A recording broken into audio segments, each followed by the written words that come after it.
السلام عليكم ورحمة الله وبركاته. ازيكم عاملين ايه؟ النهاردة هنكمل بقية الفيديو بتاعنا العادي خالص اللي انا كنت شارية معاكم فيه السمك وكده. تمام، عملت معاكم السردين بس، وبعد كده قلت كفاية كده عشان الفيديو ما يطولش، وهنبتدي بقى نعمل ايه الغدا بتاعنا كده. اول حاجة جايبة بتنجانة هنعملها بابا غنوم، جايبة طاسة قديمة كده شايلاها الصراحة بشوي عليها، وهسيب البتنجان ايه يتشوي، وتعالوا نشوفوا هنعمل ايه. بس قبل ما ابتدي ده اول حاجه هو بدات فيها في عمل الاكل اللي هي بابا غنوم دي. خلاص البتنجان اول ما يتسوى اكون انا عملت اللي انا عايزه اعمله. طيب هنعمل ايه تاني؟ بصوا، اول حاجه بقى هعملها هتبل الجمبري بتاعي. تمام، الجمبري هعمل ايه فيه؟ هقطع بصل كده شرايح، بصوا يعني زي ما تقطيع عشوائي كده، يعني لان هو للشوربه، كل القصه ان احنا بنعملوه للشوربه. عايزه تضربيهم في الخلاط مع بعض طماطم وبصل وكده براحتك، بشوف حد بيعمله كده وبشكله بيعجبني يعني، بس انا بقى ايه اختصارا للوقت. تمام، وانا كده كده بصفي الشوربه دي لما بنيجي ناكل يعني، فايه هو بس كل القصه اختصار للوقت عشان انا المفروض هنزل اجيب ابني، فعايزه قبل ما انزل اكون عامله الغدا. وطبعا دوت حسب ايه برضو التساهيل، ممكن ملحقش اخلص كل الاكل للاسف، حسب بقى. والمدرسه اللي هو موجود عندها دي بتغيب يعني حبتين تلاته، فان شاء الله باذن الله نلحق، يا ما نلحقش بقى هي وايه وظروفها. اللي ما نلحقهوش لما نيجي نعملوه يعني مش هيحصل حاجه، بس انا ايه بحاول ان انا انجز بس مش اكتر. حطوا لي بقى اللايك، محدش ينسى يحط اللايك. بصوا، طماطم وبصل وفلفل.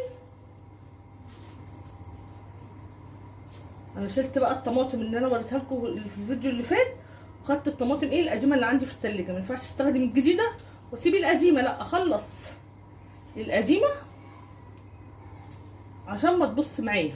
تمام، الخضار غالي فلازم ايه ما نرميش خضار يعني وكده. انا رحت شلت الطماطم التانية في التلاجة، وقبل ما احطها اساسا خدت الطماطم اللي موجوده في التلاجة حطيتها في طبق اهو في الحوض، وغسلتها عشان ابقى اعمل بيها ايه الاكل. بقى احتجت طماطم عليها تاني ابقى اطلع بقى ايه من الجديد. قرن فلفل سبايسي، دي احلى طريقه للجمبري. عايزه بقى تضربي الطماطم والبصل مع بعض عشان ما تبقيش تصفي يعني، والفلفل برضو عشان ما تبقيش تصفي الشوربه، براحتك.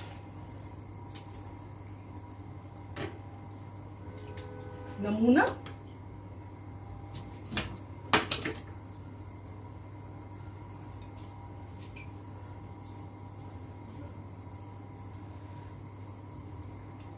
كده معلقه ثوم،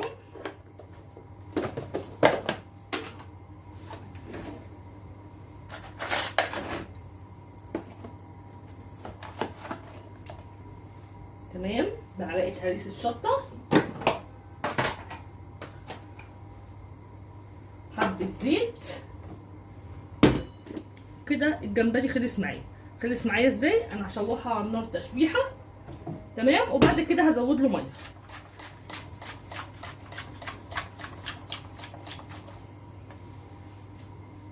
نروح كده على البوتاجاز اهو، مش شايفين ولا مش شايفين اهو. تمام، اديله تشويحه وبعد كده ايه ازود له ميه وخلاص. كده شوربه الجمبري، والجمبري ما بياخدش سوا طبعا على النار خالص خالص، بس كل شويه بتشوحيه كده لحد ما يديكي لون الرز وتحطي عليه الميه، ودي كده احلى شوربه جمبري. نسينا اهم حاجه، شفتوا الاستعجال؟ نبهره. نبهر ايه بقى؟ شوربه الجمبري بتحتاج ايه؟ طبعا ملح،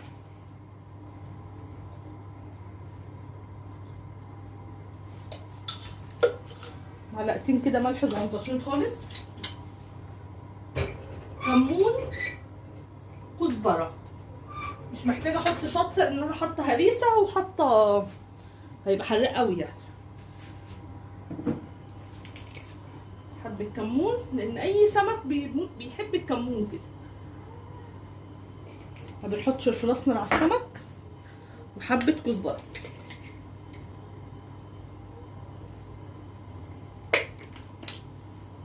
خلي بالكوا التوم اللي انا حاطاه اساسا توم سمك فيه كمون وكزبره يعني، حتى لو كنت نسيت ما كانش هيحصل حاجه، بس انا بحب اكتر عشان السمك بيحب الكمون والكزبره. يلا بقى نشوف هنعمل بقيه الاكل.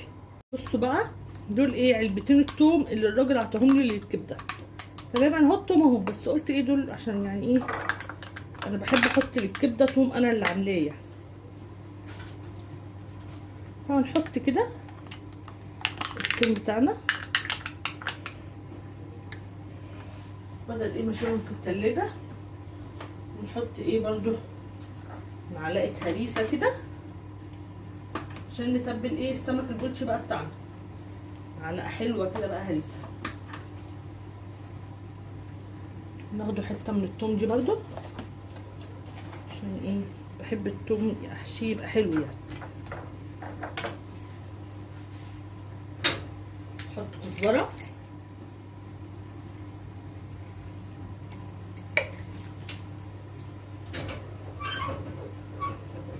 انا طبعا مكتره التوم لان انا عندي السمك كتير، عشان انا زي قلت لكم جايبه السمك ليومين. انا بحب اجيب مش بقليه كله النهارده، عشان برضو ايه الناس اللي بتقول احنا ما بنحبش الاكل القبايه. لا انا مش بقليه كله، انا بقلي نصه وبكره بقلي نصه. بكره بقى بيبقى طعمه احلى لانه بيكون شرب من التتبيله اكتر. فاهمين قصدي ايه؟ وهنعصر الليمون. هروح اجيب ليمونه من التلاجة. ليمونه اهي.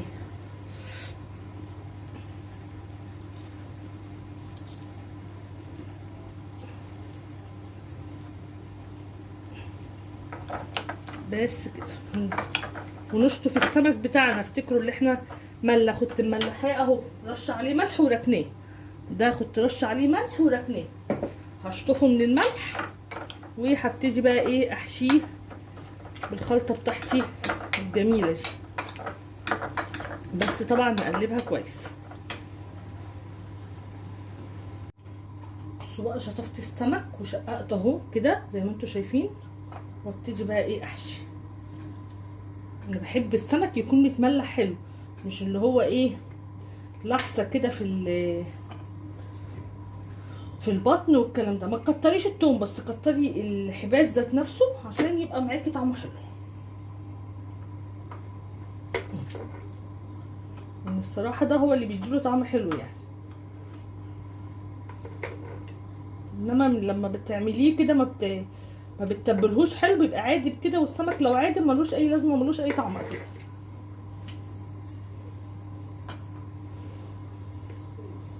انا بجيب السمك بالعدد، فاهمين يعني. انا ما باكلش غير سمكه، وكل حد من ولادي سمكيه، وجوزي بعمل له سمكتين، فبجيب بالعدد يعني. فانا جبت ايه على عددنا كده هيكفينا ايه يومين.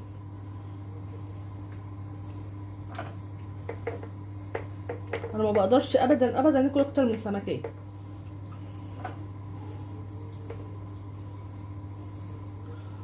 طبعا عيالي لو اكلوا سمكيه يبقى حلو قوي يعني.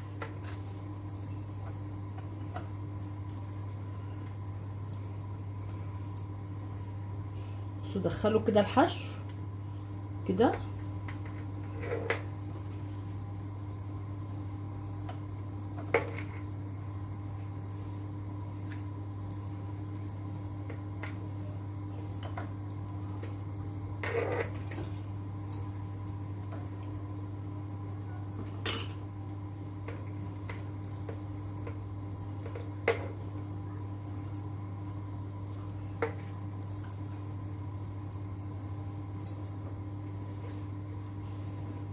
اهم حاجه في السمك التتبيله، وان انتي تغسليه كويس، هيطلع معاكي حلو جدا.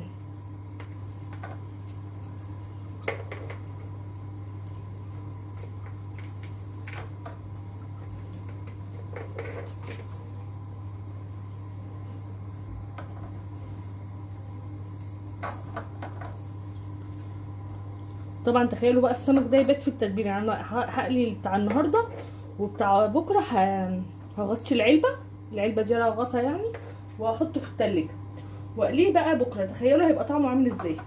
صدقوني هيبقى احلى اساسا من اللي هو كان اللي انا هقليه النهارده. يعني مش هيبقى بقى بايت والكلام دوت، لا بالعكس ده هيبقى طعمه احلى. ان انا كل مره بعمل كده السمك اللي هو بيبقى في التلاجة بتتبل وبايت في التتبيله بيكون طعمه احلى بكتير. هجيب بقى ليمونتين كده حلوين واعصرهم، ودول هخليهم ايه فاضل توم اهو، هخليه لبابا غنوج، هركنهم على جنب كده للبابا غنوج.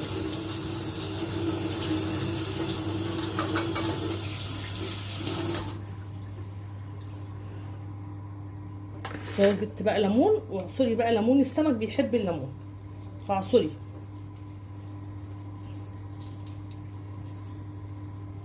بصراحه هي دي كده كفايه لان مليانه ميه ما شاء الله، الميه بتاعتها كتير.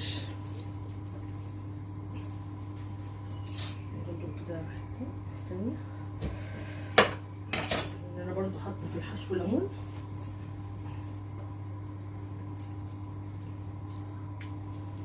وهركنه بقى هقليه لما اخلص كل حاجه، لما اقلي لما اعمل الرز واعمل السلطه واقليها.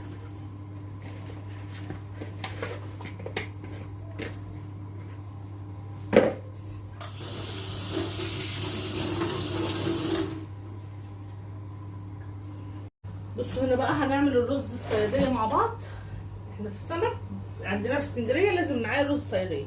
في ناس بقى بتحب تعمل رز ابيض، في ناس بتحب تعمل رز حبه وحبه، بس احنا هنا في اسكندريه رز صياديه مع السمك، ما ينفعش حاجه غير كده. بصوا ادي الجمبري اهو، شايفينه اهو الجمبري اهو بيتعمل. طيب بصوا البصل اهو بشرته،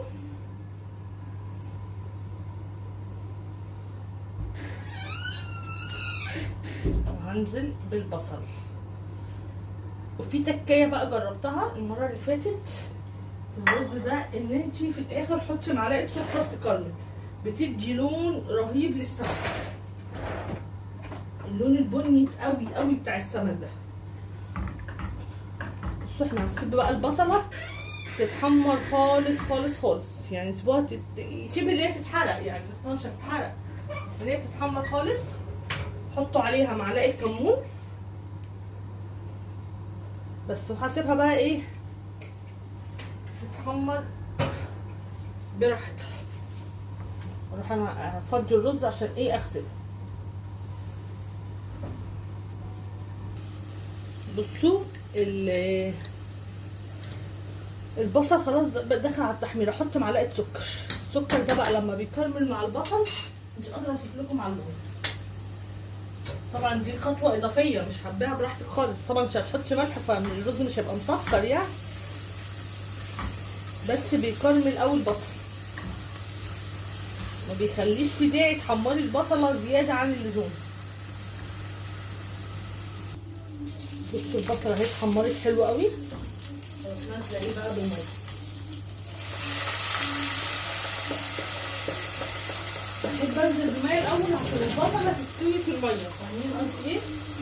عشان كده بحب انزل بالميه الاول. البصله لما تغلي كده في الميه وتستوي يبقى الرز حلو.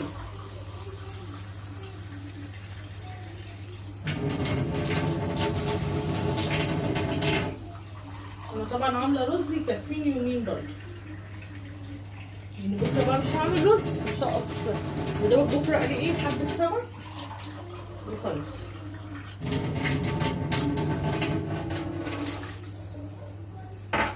هنحط فلفل اسمر وملح وكده خلاص، الرز بتاعي خلص وهيبقى لونه جميل.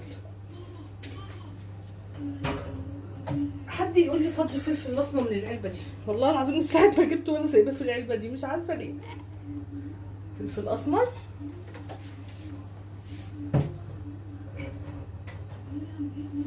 وملح.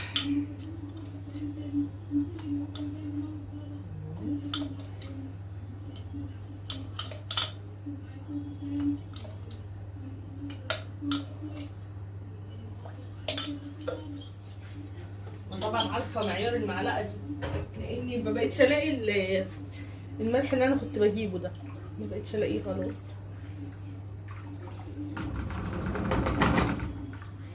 هسيبه بقى يغلي، الميه تغلي كويس، وبعد كده اسقط الرز. ادي الرز الصياديه، الطريقه دي جربيها هيعجبك قوي. بصوا الميه هي غلت، هنزل ايه بالرز كده. على فكره دلوقتي بعمل السلطه، هوريكم بعمل ايه. كده خلاص فاضل السلطات، بابا غنوم والسلطه الخضراء بتاعتنا البلدي واقلي السمك. السمك انا بقليه اخر حاجه عشان يبقى سخن كده، والجمبري خلص معايا كمان.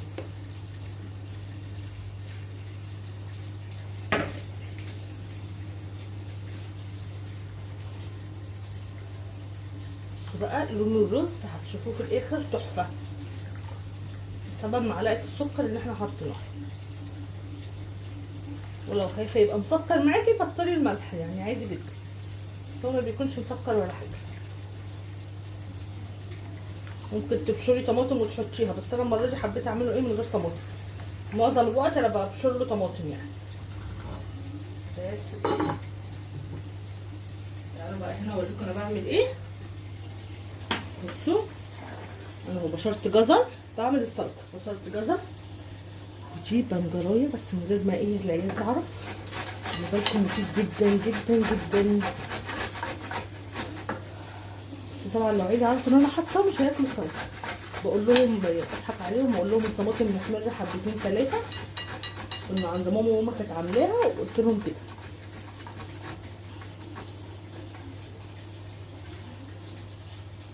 حاولي البنجر ده بيبقى كله حته كده، بس ايه تدي طعم يعني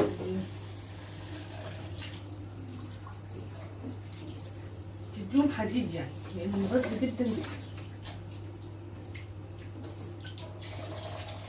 كده انا بشرت الجزر، وهقطع بقى ايه الخيار عشان ما اطولش عليكم، والخضره اهي بتتغسل، وهخلص طبق السلطه بقى. بصوا بقى هعمل البابا غنوم دلوقتي. ده البتنجان قشرته تمام، حطيت عليه كمون ومعلقه الثوم اللي كانت فاضله من تتبيله السمك اللي كان فيها كل البهارات تمام، وحطيت خل وزيت وليمون، بذره ليمونه، وهحط حبه طحينه، وهضرب كل ده بالهاند بلندر تمام. والسمك هقليه بس كده عشان بس انجز. وهوريكم الاكل بقى بعد ما يخلص.